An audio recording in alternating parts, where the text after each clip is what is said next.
Yang saya sampaikan ini belum tentu benar, tapi nggak ada salahnya buat dicoba. Strategi marketing bisnis rental mobil. Kita langsung yang pertama, kita harus pahami dulu ekspektasi konsumen tentang bisnis rental mobil itu apa aja. Satu-satu ya, kita bedah satu-satu. Yang pertama, kita harus orang tuh berekspektasi kalau ngerental mobil dia punya fleksibilitas waktu, punya kendaraan pribadi, terus ada driver pribadi. Fleksibilitas waktu ini maksudnya gimana? Berarti dia bisa berangkat kapan saja dibutuhkan. Lalu kemudian seperti punya kendaraan pribadi, berarti secara eksterior harus bersih dan membuat orang itu lebih percaya diri ketemu orang lain. Terus kemudian yang kedua adalah interiornya membuat merasa nyaman. Jadi minimal ya orang tuh ngerasain nyaman ketika rental mobil, bukan sudah bayar terus kemudian dia ngerasain gak nyaman selama di perjalanan. Jadi nanti dia punya pengalaman buruk. Terus yang ketiga, siap digunakan. Jadi kendaraan itu sudah siap, tidak ada masalah macam-macam lagi sebisa mungkin ya. Kemudian yang ketiga, seperti punya driver pribadi. Berarti nomor satu, orang tuh berekspektasi bahwa si drivernya itu mengutamakan keselamatan. Kedua, sabar dan siap membantu semua hal A sampai Z pada saat perjalanan tersebut. Kemudian sigap dan solutif untuk menemukan jalan ke tujuan. Jadi tidak memperlihatkan perasaan bingung, terus tidak tidak terlalu terburu-buru juga mengambil keputusan. Jadi orang tuh tenang ketika mobilnya dikendarai oleh driver tersebut. Kemudian yang keempat, drivernya itu harus nyaman dalam mengemudi. Karena beberapa kali saya juga pernah rental mobil ya, ketika drivernya itu dalam mengemudi nggak bagus, saya nggak pakai lagi, mending saya cari yang lain. Karena itu faktor paling penting dalam sebuah bisnis jasa, apalagi ini transportasi yang berkaitan sama keselamatan orang lain. Lalu yang kedua, setelah ekspektasi, kita harus tahu juga realitanya seperti apa. Nah, realita ini artinya berarti realitanya tuh kalau bisnis jasa rental mobil ada pelanggan yang puas, ada pelanggan yang kecewa juga. Nah, yang puas ini gimana? Yang puas ini punya dua kemungkinan. Dia mungkin akan merekomendasikan ke orang lain. Jadi jangan kepedean juga ya. Wah, bisnisku bagus, rental mobilku bagus. Nanti ketika orang puas pasti akan orang merekomendasikan ke orang lain. Belum tentu manfaatnya orang untuk merekomendasikan apa untuk mereka. Jadi jangan kepedean ya. Nanti kalau di private coaching biasanya kita bahas sesuai dengan tipe karakteristik rental mobil di sebuah daerah, supaya orang mau merekomendasikan ke orang lain gimana caranya. Jadi tiap daerah, tiap jenis rental mobil itu beda-beda. Mobil kecil, mobil besar, bis itu beda-beda. Terus kemudian pelanggan yang puas, yang pertama mungkin akan merekomendasikan. Yang kedua, semakin loyal. Kalau semakin loyal nih, insya Allah orang kalau sudah cocok sama bisnis rental mobil A gitu ya, dia jarang untuk cari-cari yang lain, karena udah cocok sama pelayanannya, terutama sama drivernya, kendaraannya sudah oke semuanya, overall semuanya yang dia butuhkan dalam kegiatan transportasinya semuanya terpenuhi dengan cukup baik.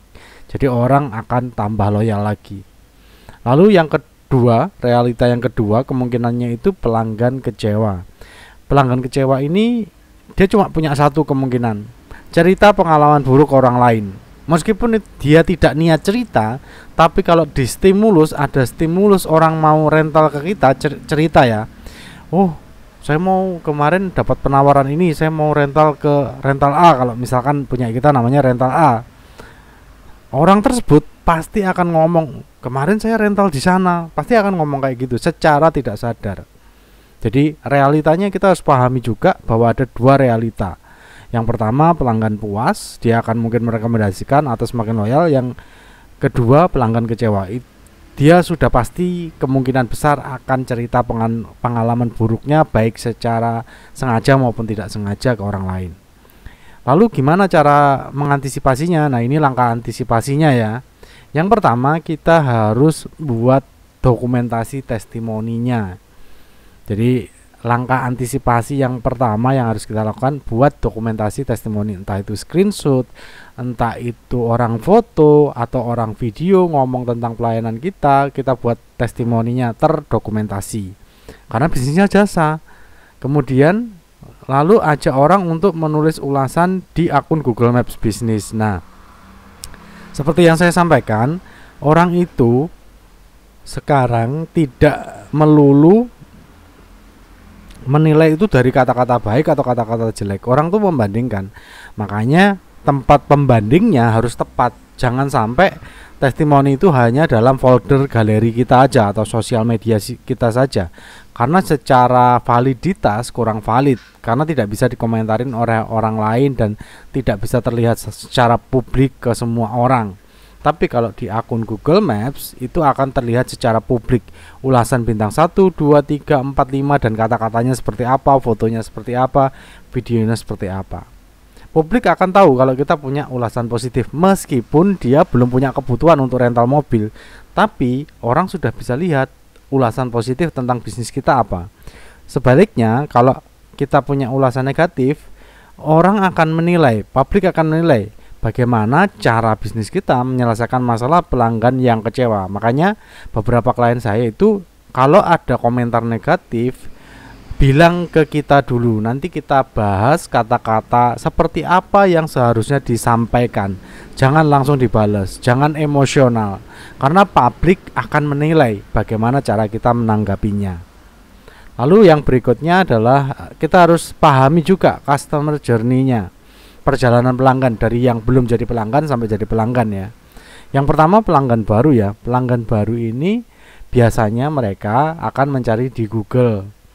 Terus kemudian yang kedua, mereka akan melihat dari iklan offline, entah itu spanduk, baliho, brosur, stiker, macam-macam. Yang ketiga, melihat iklan online. Nah, yang pertama mencari di Google. Ini paling banyak terjadi ya kalau di bisnis rental mobil ya. Orang pertama tuh pasti cari di Google. Nah, kemudian dia akan lihat yang paling atas dan di halaman pertama ada apa aja. Lalu kemudian dia akan baca review dan membandingkan antara rental A, B, C, D, E. Semua yang ada mereka akan bandingkan. Lalu ketika ada yang cocok, mereka akan tanya harganya. Terus kemudian tanya jadwalnya apakah sesuai dengan kebutuhan mereka. Terus tanya tipenya, unitnya sesuai kebutuhan. Nah, sampai di sini orang punya kemungkinan, ada 4 kemungkinan yang selanjutnya, yaitu yang pertama, nanti saya hubungi lagi ya. Ini paling sering nih, paling banyak.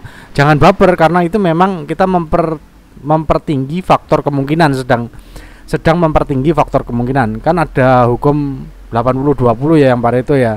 Jadi kalau kita mau ada 2 orang pembeli, itu harus melewati 8 orang yang nggak beli.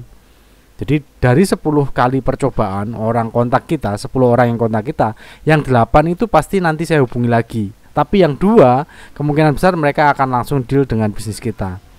Terus yang kedua mereka akan tanya nomor rekeningnya. Nah ini yang cocok, mereka akan tanya nomor rekeningnya berapa. Terus ada yang ketiga itu nego harga. Ini tipe pembeli tipe C kalau seperti ini ya. Tipe C, tipe D. Biasanya seperti ini nego harga. Kalau saya sih kurang cocok ya nego-nego harga kayak gitu. Pasti belakangnya nanti bermasalah kalau di saya ya. Kalau di saya lihat biasanya bermasalah kalau negonya terlalu nego banget. Karena kalau nego wajar sekali ngomong aja masih dalam tahap wajar. Tapi kalau sampai berkali-kali biasanya belakangnya jelek. Kemudian tanya fasilitas dan waktu. Nah, dari 4 pertanyaan ini nanti kita harus bisa membimbing mereka supaya nggak lari di tempat lain. Nah itu masing-masing nanti sesuai dengan apa yang mereka katakan ya. Apa yang mereka katakan nanti kita kembalikan ke mereka gimana supaya mereka nggak lari. Ya kita memang nyari kesempatan mereka untuk berpikir, ngasih kesempatan mereka untuk berpikir. Karena memang tipe bisnisnya seperti itu. Oke, kemudian yang selanjutnya melihat iklan offline. Offline ini bisa spanduk, baliho, brosur, stiker yang di mobil tuh. Jadi tempelin di belakang mobil enggak apa-apa, kecil kan orang bisa baca juga. Terus kemudian biasanya orang tuh nggak nyatet kalau zaman sekarang, tapi di foto. Nah, gimana desain yang bagus supaya difoto sama orang itu perlu juga. Jadi nggak asal buat baliho, nggak asal buat stiker, nggak asal buat brosur, nggak asal buat spanduk. Itu perlu kita set supaya orang itu ketika melihat iklannya tertarik, kemudian difoto, itu semua informasinya terekam dengan jelas. Jadi ya, saya pernah lihat spanduknya bagus, iklannya bagus, tapi nggak tahu itu yang pasang siapa, nomor teleponnya berapa, produknya apa. Jadi ya cuma sekedar, hey ini ada seperti ini loh.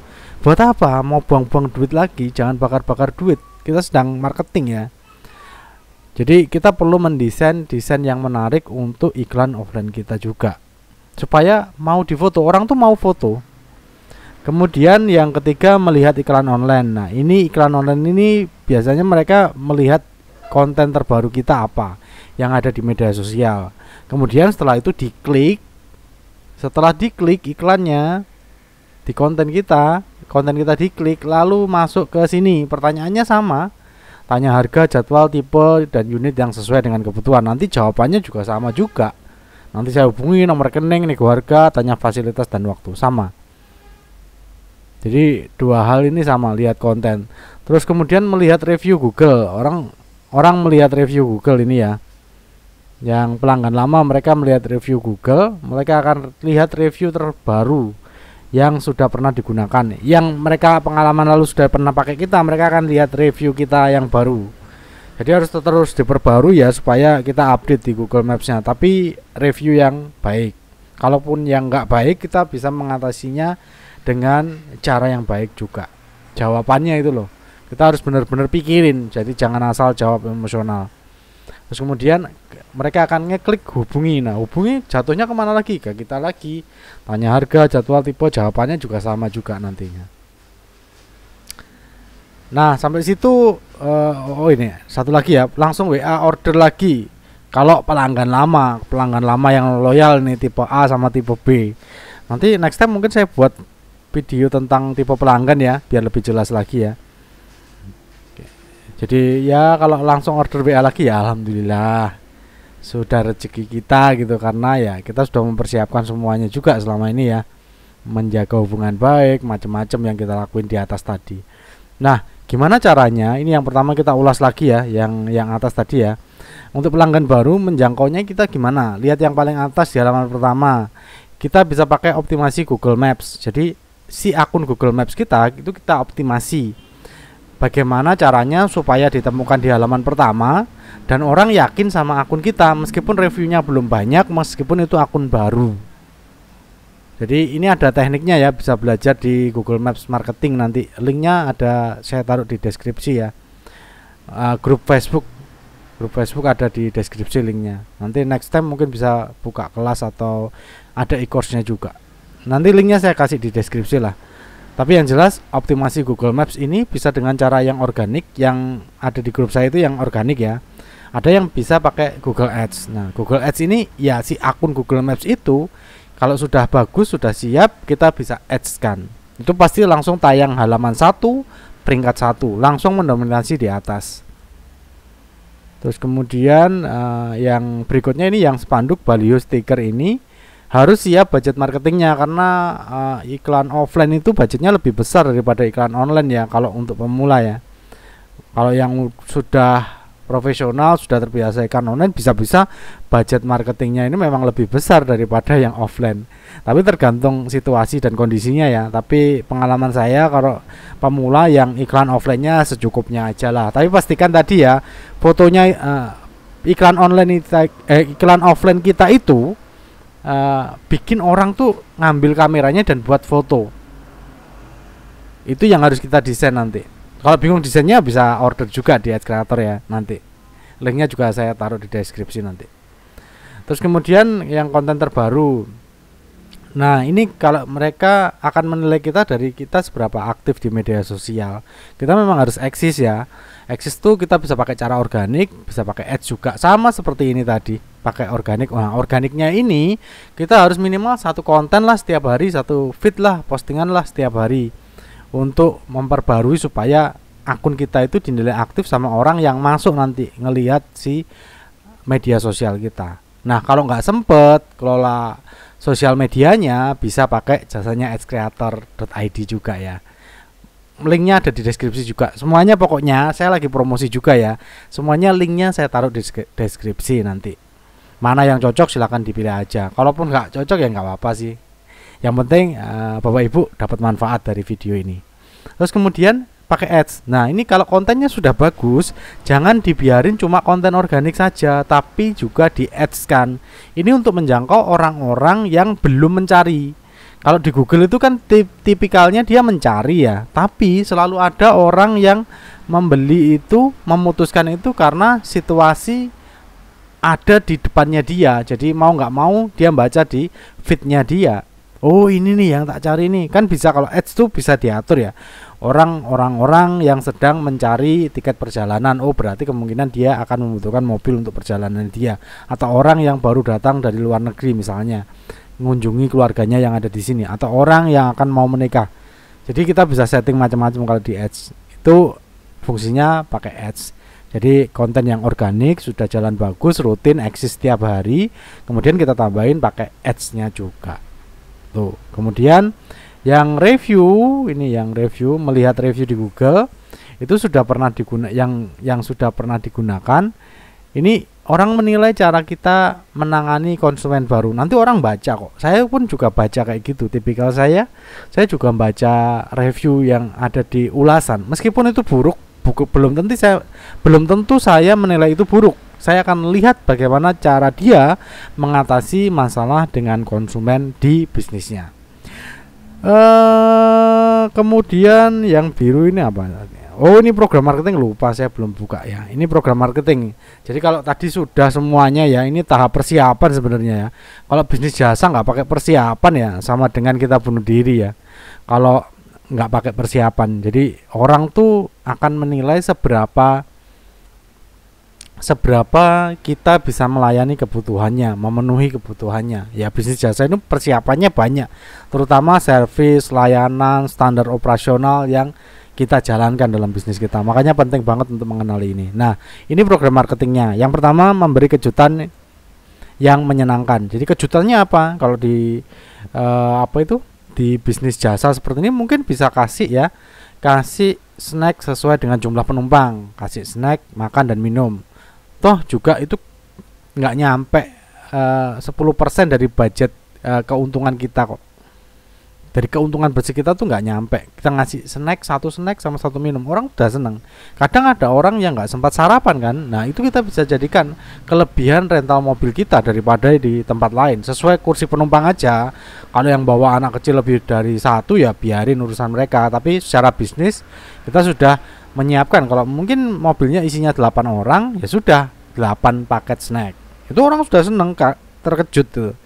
Ada snacknya ya. Oh iya, ini gratis. Orang pasti ngomong kemana-mana tuh nanti. Lalu kemudian kita fokus untuk membangun asumsi. Jadi semua konten-konten yang kita siapin, kita posting ke publik, itu semuanya fokusnya adalah membangun asumsi publik bahwa bisnis kita, bisnis rental mobil kita itu adalah pilihan terbaik untuk mereka. Mungkin ada yang reviewnya lebih banyak, ada yang sudah pemain lama, ada yang modalnya lebih besar, tapi kita bisa mendapatkan hati dan kepercayaan konsumen rental mobil kita dengan cara membangun asumsi tentang bisnis kita, hubungan bisnis kita dengan konsumen. Lalu kemudian fokusnya program marketingnya adalah mendapatkan database. Kenapa database? Karena tidak pada hari itu juga, kadang-kadang orang tuh perlu, tapi nanti. Nah, tugas kita bagaimana caranya ketika orang nanti butuh, pikiran pertamanya itu tentang rental mobil bisnis kita. Nah, itu yang harus kita lakukan. Oke. Nah, membangun hubungan baik ya. Jadi kalau kita ngumpulin database, kita harus membangun hubungan baik agar selalu diingat yang pertama. Jadi kita mungkin bukan yang pemain lama, tapi gimana caranya orang itu ketika melihat konten kita, konten bisnis kita, akun bisnis kita, baik di Google Map, baik di media sosial, itu kita yang diingat pertama ketika nanti dia punya kebutuhan. Oke, semoga bermanfaat.